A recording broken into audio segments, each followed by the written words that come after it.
Ya, assalamualaikum warahmatullahi wabarakatuh. Waalaikumsalam Waalaikumsalam warahmatullahi warahmatullahi wabarakatuh. wabarakatuh. Gimana kabarnya Bapak Ibu sekalian? Alhamdulillah Alhamdulillah sehat Pak, Pak. baik sehat. Sehat ya, tetap Alhamdulillah jaga kesehatan baik-baik. ya. Ya, kabar Oke, baik. dalam pertemuan kita kali ini eh, kita akan belajar tentang pendidikan yang memerdekakan ya. Nanti fokus utama kajian kita yaitu pada pengajaran yang sesuai dengan capaian dan tingkat kemampuan peserta didik. Nah, sebelum saya mulai, eh, saya ingin mengutip kata-kata dari Ki Hajar Dewantara ya mengenai pendidikan dan potensi siswa. Jadi menurut Ki Hajar Dewantara kurang lebihnya seperti ini, eh, peserta didik itu maaf ya, pengajar atau guru itu seperti seorang petani ya yang punya banyak apa namanya benih-benih. Dia punya apa namanya padi, punya biji mungkin jagung, kacang dan lain sebagainya. Dan tentunya untuk bisa menumbuhkan benih-benih ini itu berbeda setiap benihnya. Tidak bisa di sama rata. Padi itu bisa tumbuh di tempat yang tergenang air.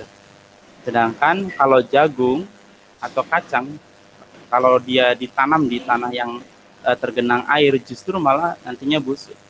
Sama seperti siswa juga, peserta didik, mereka tuh punya potensi yang unik dari dalam dirinya, yang khas, yang berbeda setiap lainnya. Dan harus kita perlakukan dengan cara yang berbeda juga tentunya. Uh, Analogi ini memang sangat sederhana dan mudah kita pahami, namun mempunyai apa namanya kedalaman makna ya, di mana seharusnya pendidikan itu bukan memaksakan materi ke dalam siswa tanpa mempertimbangkan potensi dan karakteristik dari siswa itu. Makanya saya sangat setuju dengan Ki Hajar Dewantara bahwasanya ya seorang guru atau pendidik itu seperti seorang petani. Ya. Dia harus tahu betul apa yang dia tanam. Dia harus tahu betul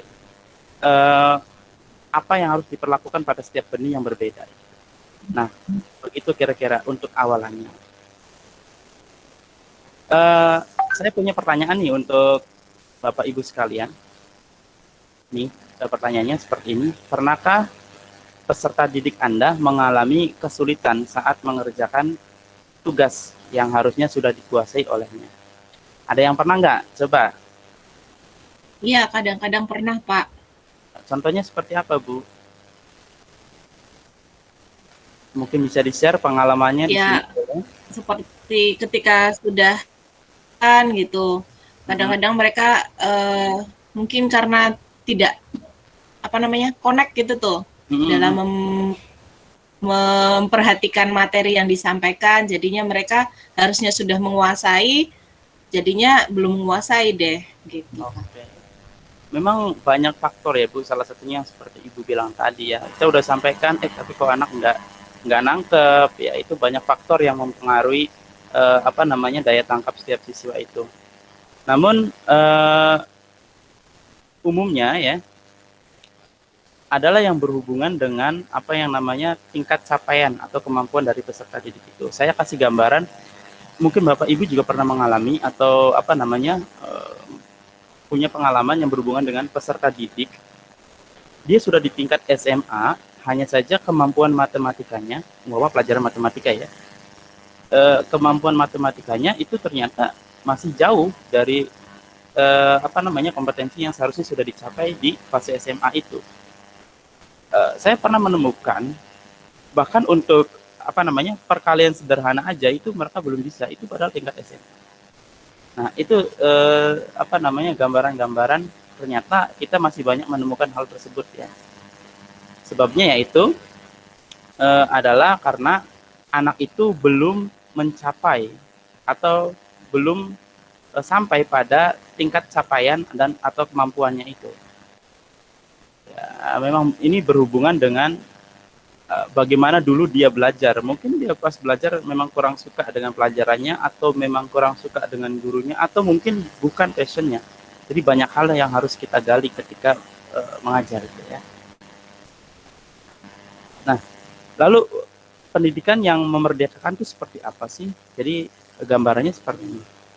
Pendidikan yang memerdekakan itu merupakan pendidikan yang mempunyai pendekatan belajar yang mengacu pada tingkat capaian atau kemampuan peserta didik. Atau sering disebut ya sebagai teaching at the right level atau disingkat TARL atau dibacanya TARL. Memang ini sulit kalau kita belajar mengajar ya dengan memperhatikan capaian dari siswa itu. Kadang menghabiskan banyak waktu, makanya nanti dalam perancangannya untuk pembelajaran yang bisa memerdekakan itu ada namanya kita nanti asesmen diagnostik ya. Nanti setelah ini kita pelajari. Kedua, pendekatan pembelajaran ini tidak mengacu pada tingkat kelas. Jadi bisa saja pada kelas yang sama nanti akan mengalami pembelajaran yang berbeda. Kayak contohnya tadi anak-anak yang matematikanya yang belum bisa melakukan operasi penghitungan dasar, mungkin nanti pembelajarannya sedikit dibedakan dengan anak-anak yang sudah. Kemudian pembelajaran dibuat disesuaikan dengan capaian, tingkat kemampuan, kebutuhan peserta didik, dan untuk mencapai capaian pembelajaran yang diharapkan. Ya, seperti yang saya bilang tadi di awal, pembelajaran itu nanti didesain sedemikian rupa, di mana pembelajaran itu bisa mengakomodir semua karakteristik dari siswanya. Mungkin ada anak-anak yang dia memang tipenya visual, mungkin ada anak-anak yang tipenya audio, atau mungkin ada juga anak-anak yang tipenya kinestetik. Kalau nggak nyoba dia nggak paham gitu loh. Ya. Makanya perlu nanti di asesmen diagnostik itu kita mengkelompokkan anak-anak ini, mana yang visual, mana yang audio, atau mana yang mungkin gabungan dari keduanya atau ketiganya. Nah, ini sejalan dengan implementasi yang sesuai dengan filosofi pendidikan Ki Hajar Dewantara ya, dengan memperhatikan capaian, tingkat kemampuan, kebutuhan peserta didik sebagai acuan merangsang pembelajaran, maka kita melakukan segala upaya untuk upaya kita yang berpusat pada peserta didik, atau dalam bahasanya Ki Hajar itu menghamba pada siswa ya, atau pada peserta didik. Artinya segala upaya yang kita lakukan dalam pengajaran itu gimana caranya bisa memberikan pelayanan yang maksimal kepada peserta didik. Kemudian ini gambaran juga ya sekilas mengenai pengajaran sesuai dengan capaian atau tingkat kemampuan. Pertama, tujuan pengajaran dengan menggunakan pendekatan ini adalah penguatan kemampuan numerasi dan literasi pada peserta didik serta pengetahuan pada mata pelajaran yang menjadi capaian pembelajaran. Ya, nanti pada pendidikan yang memerdekakan ini, nanti anak itu setidaknya harus mempunyai dua kompetensi dasar, yaitu kemampuan numerasi yang berhubungan dengan angka dan kemampuan komputasi menghitung ya dan membaca data. Kemudian juga kemampuan literasi ya, membaca dan memahami makna yang tersirat maupun tersurat dari suatu informasi. Dan itu nanti ada di kurikulum ini. Kemudian yang kedua, peserta didik tidak terikat pada tingkatan kelas, namun dikelompokkan berdasarkan fase perkembangan atau sesuai dengan tingkat kemampuan peserta didik yang sama. Ya, jadi pada kelas yang sama bisa saja nanti cara belajarnya berbeda. Itu tergantung dari capaian yang ada pada anak itu atau kemampuan yang ada pada anak itu. Kalau ada anak yang kelasnya sudah SMA, katakanlah kelas 10, namun dia belum bisa melakukan perhitungan dasar matematika kelas SD, maka mau tidak mau nanti guru akan memberikan fasilitas ya, atau memfasilitasi anak-anak ini yang belum bisa melakukan perhitungan dasar itu ke dalam kelompok yang berbeda. Bisa dilakukan pada waktu yang sama atau bisa sifatnya adalah pendampingan yang sifatnya private dua aja. Kemudian gambaran yang ketiga adalah setiap fase ataupun tingkat tersebut pencapaian pembelajaran harus dicapai. Jadi setiap fasenya harus dicapai nih. Kelas 10 ya harus bisa mencapai fase itu. Kalau belum bisa maka nanti akan dilakukan yang namanya ada remedial, ada pengayaan dan lain sebagainya. Kemudian kemajuan hasil belajar akan ditentukan berdasarkan evaluasi pembelajaran. Peserta didik yang belum mencapai pembelajaran di fasenya akan mendapat pendampingan. Ini poinnya, Bu. Akan mendapatkan pendampingan oleh pendidik untuk bisa mencapai pembelajaran. Jadi nanti pendidik dituntut untuk memberikan pendampingan secara intens kepada anak-anak yang belum menguasai atau kepada anak-anak yang sudah terlalu cepat menguasai. Tentunya nanti akan diberikan pengayaan karena biasanya anak-anak yang terlalu pintar juga bermasalah. Mereka harus cepat merasa bosan ketika belajar. Karena bagi mereka mudah pelajaran ini, sehingga kalau kita belajarnya itu aja dia cepat bosan. Ya, seperti itu. Kemudian tahapannya nanti ada yang namanya asesmen, perencanaan, dan pembelajaran. Ada 3 tahapan ya dalam pendidikan yang memerdekakan. Itu pertama asesmen. Asesmen ini untuk bisa membuat pembelajaran yang berpusat pada peserta didik, maka asesmen menjadi tahap pertama yang harus kita lakukan. Asesmen ini biasanya disebut dengan namanya asesmen diagnostik. Ya, yang perlu dikenali antara lain potensi, karakteristik, kebutuhan, tahap perkembangan peserta didik, dan tahap capaian pembelajaran anak. Jadi gitu, di awal-awal sebelum kita memulai pembelajaran, itu hendaknya kita melakukan yang namanya asesmen diagnostik atau mendiagnosa ini anak karakteristiknya apa nih. Oh, ini anak dia suka cepat belajar dengan cara mendengarkan. Ini anak baru bisa ngerti kalau dia melihat audio. Maka tentunya kita harus mempersiapkan informasi grafis ya, media-media yang berhubungan dengan gambar atau video. Nah, ini nanti kita lakukan asesmen dulu, kita data satu persatu. Kemudian setelah melakukan asesmen, kita sudah dapatkan semua informasi tentang anak itu, kita sudah mengelompokkan ya. Maka tahap berikutnya adalah perencanaan. Ya, perencanaan itu setelah berhasil mengidentifikasi potensi, karakteristik, tingkat capaian, kemampuan, maka bagian berikutnya adalah menyusun proses pembelajaran yang sesuai dengan data asesmen tersebut. Ya, tadi yang seperti saya bilang. Kalau datanya, oh nih anak banyak yang di audio, ya, tentunya kita nanti dalam perencanaan pembelajarannya juga harus membuat media-media yang cocok untuk orang-orang yang tipenya audio, dan lain sebagainya. Kemudian perencanaan ini juga termasuk pengelompokan peserta didik dalam tingkat yang sama. Nah, seperti yang tadi saya bilang nih, anak nanti di asesmen diagnostik sebelumnya kan kita tahu nih anak belum menguasai ini. Maka kita kelompokkan dengan yang belum menguasai. Tujuannya adalah untuk memberikan pendampingan secara khusus kepada anak-anak yang belum mencapai dan sudah mencapai, atau mungkin yang terlalu lewat mencapai juga ya.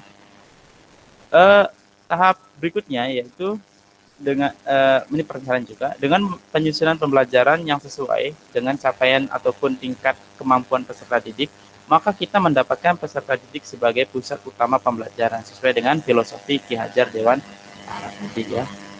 Ini tahap perencanaan ya. Setelah tahap perencanaan baru tahap terakhirnya adalah pembelajaran. Selama proses pembelajaran perlu dibuat adanya asesmen berkala untuk proses pemahaman murid, kebutuhan, kemajuan selama pembelajaran, atau biasa disebut dengan asesmen formatif. Jadi nanti ketika pembelajaran juga kita buat asesmen berikutnya namanya asesmen formatif untuk mengetahui sejauh mana proses pembelajaran ini berjalan, sejauh mana siswa ini mengikuti step-step pembelajaran. Itu ada namanya asesmen formatif. Kemudian juga ada asesmen berikutnya yaitu asesmen sumatif sebagai proses evaluasi ketercapaian tujuan pembelajaran di akhir suatu pembelajaran. Jadi asesmen sumatif ini lebih ke sebagai bahan evaluasi. Apakah semua proses awal sampai akhir tadi yang sudah berjalan itu berdampak pada siswa, bisa kita lihat pada asesmen sumatif. Nanti asesmen sumatif juga nantinya memberikan informasi kembali kepada data untuk asesmen diagnostik. Jadi muter terus. Asesmen itu tahap yang berkelanjutan, yang tidak berhenti. Seperti itu. Nah, pertanyaan berikutnya, untuk menerapkan pendekatan pengajaran ini, apa hal pertama yang harus kita lakukan? Coba Bapak Ibu, kira-kira apa nih yang harus kita lakukan pertama agar kita bisa melakukan pendekatan pengajaran yang memerdekakan peserta didik? Ya, ada yang tahu? Mungkin melakukan komunikasi, Pak. Ya. Komunikasi dengan peserta didik. Komunikasi dengan peserta didik, ya. Bagus Bu, terus ada lagi? Yang lainnya apa ya? Iya. Oke. Sebenarnya udah, itu bagus Bu, memang benar kita harus melakukan komunikasi. Nah, komunikasi ini adalah bagian dari langkah yang namanya pengenalan peserta didik. Agar kita bisa bisa mencapai target pendidikan tadi yang memerdekakan, tentunya kita harus kenal dulu nih Ya, mengenal. karakter Komunikasi peserta. biar pada kenal, Iya. Pak. Boleh, nanti prosesnya bisa melalui tentunya komunikasi ya. Dan ada yang lain nggak? Selain komunikasi ada yang lain dalam proses pengenalan karakter dari peserta didik ini? Tes diagnostik. Ya, betul sekali Bu. Benar. Tentunya kita harus Benar. pakai yang namanya tes diagnostik ya, benar. Di dalamnya bisa dengan cara komunikasi yang seperti Ibu bilang tadi, atau kita juga bisa memberikan lembar ekspresi atau apa kepada anak itu. Bisa pakai kertas atau juga bisa nanti supaya hemat kertas, paperless ya istilahnya, kita bisa pakai yang namanya Google Form. Kita buat pernyataan-pernyataan yang nanti itu menggambarkan perasaan dari peserta didik itu atau karakter dari peserta didik. Seperti itu. Oke. Adapun nanti bagaimana cara untuk mengenal peserta didik tadi ya, bisa ini caranya itu ya ada 6. Boleh nanti tipsnya dicoba nih, ada 6 yang jadilah teladan, evaluasi diri, pahami lingkungan, kenali lebih dalam, dan perlakukan dengan adil, dan jadilah sahabat mereka. Jadi saya rasa Bapak Ibu sekalian sudah pernah melakukan ini semua ya. Seperti itu. Saya rasa cukup untuk materinya. Silakan, mungkin ada pertanyaan.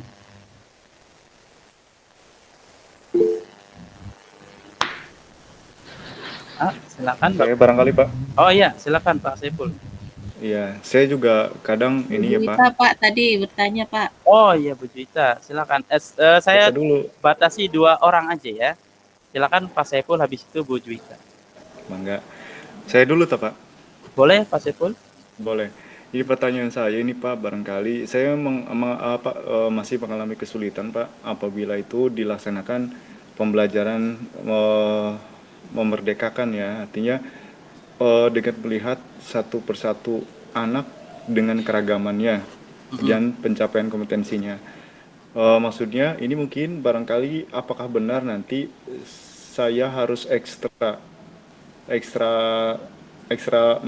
tenaga ya untuk ini memberi fasilitas kepada mereka bahwa memastikan bahwa mereka semua setelah pembelajaran atau di akhir fase mereka sudah merasa capaian pembelajaran udah semua sama begitu atau seragam, ngerti gak Pak? Jadi apakah kita perlu ekstra untuk agar capaian pembelajaran di setiap anak yang beragam itu sama di akhir fase pembelajaran? Oke, bagus ya pertanyaannya Pak Ipul, ini kritis sekali.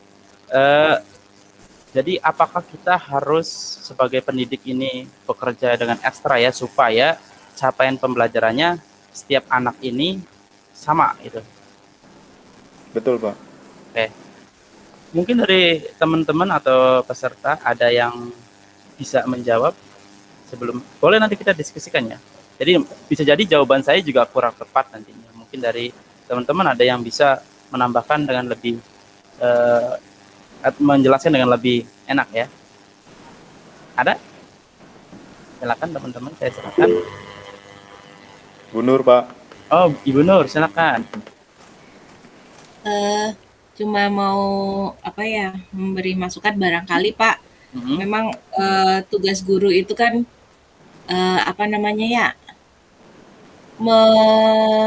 melayani siswa. Karena kan di sini yang menjadi objek utama itu adalah siswa atau peserta didik ya.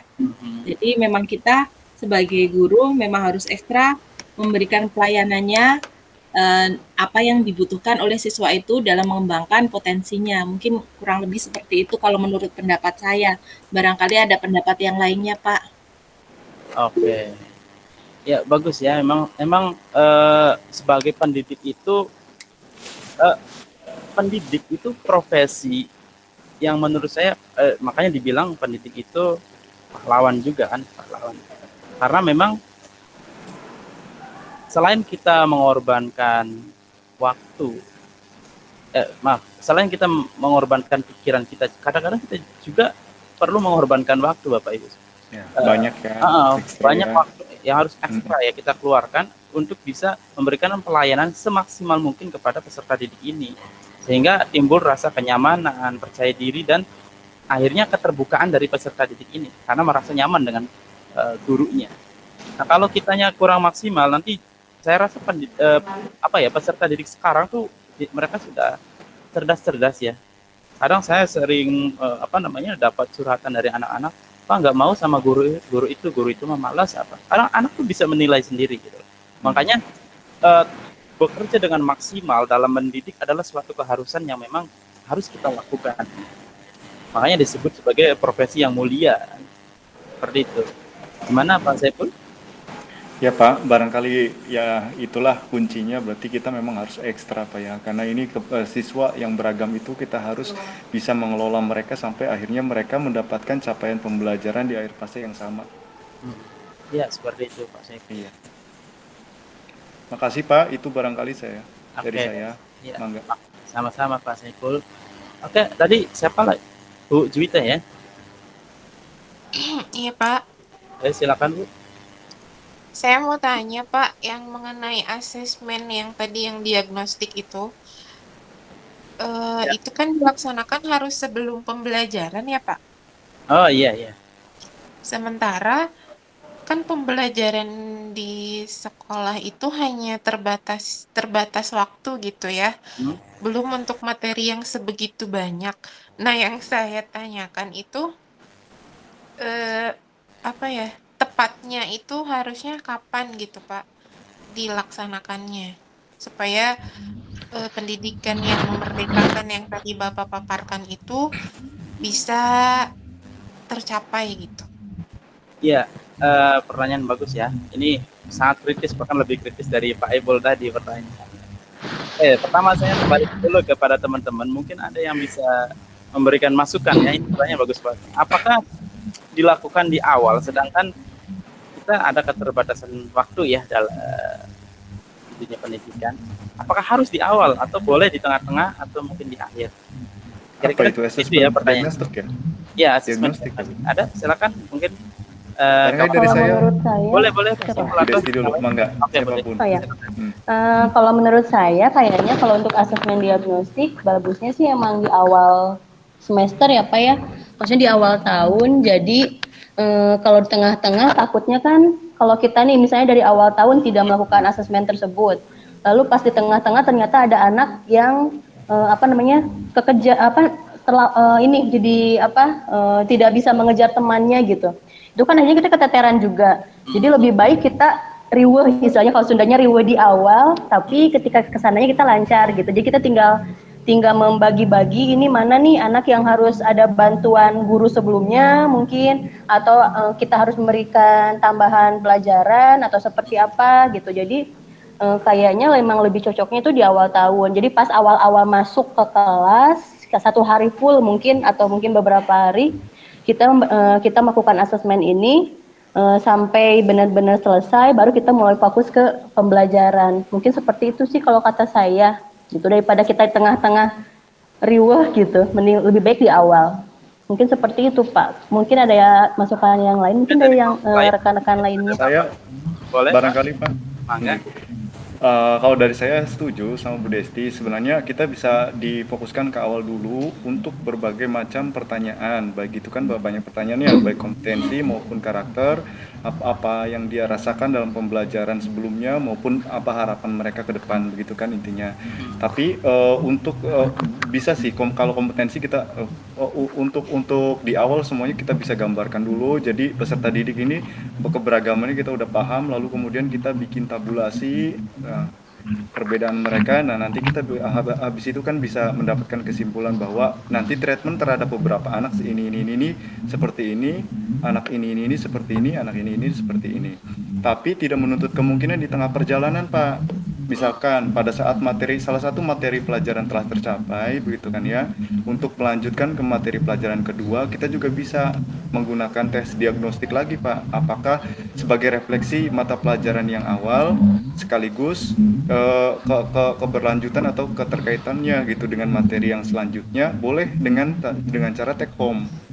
Malamnya mungkin barangkali kita minta berapa menit begitu tidak sampai 1 jam atau 30 menit, mungkin barangkali hanya untuk bagaimana pembelajaran sebelumnya, apakah kalian merasa nyaman dengan pembelajarannya seperti itu, apa harapan nanti setelah pembelajaran itu buat kalian, atau nanti ke depannya ada gambaran lagi nggak kalian meminta pembelajaran yang kayak gimana begitu. Jadi kenyamanan anak semakin digali lagi begitu kan ya, pencapaian juga kompetensinya, apakah kalian udah mengerti dengan tadi di bagian mana yang kesulitan, itu juga untuk feedback untuk materi itu begitu ya. Jadi kita bisa pakai take home aja.